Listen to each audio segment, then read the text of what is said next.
Je vais essayer de faire comprendre un tout petit peu la différence qu'il y a entre du modelage, faire du modelage de la taille directe.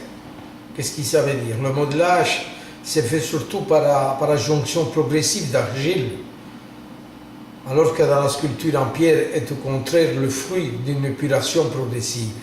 Chercher une forme en ajoutant ou en enlevant participe des deux démarches très différentes.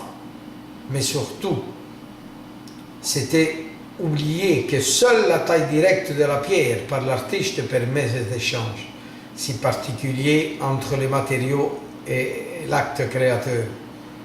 Les formes élaborées sont influencées par la pierre elle-même, dans une connivence et un dialogue permanent. Ce sont des grandes sculptures comme Brancusi, Zadine ou Henri Moore qui remirent en honneur la taille directe.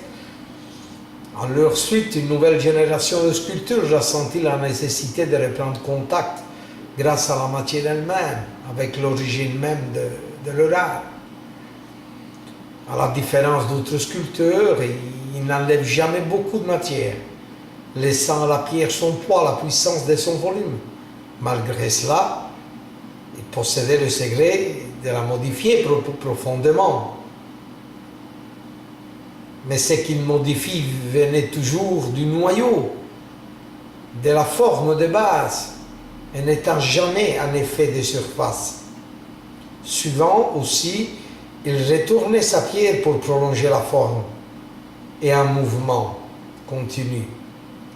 Ces sculptures sont tout en nuances, communiquant une émotion subtile qui se prolonge au fil du temps et continue de dialoguer avec nous.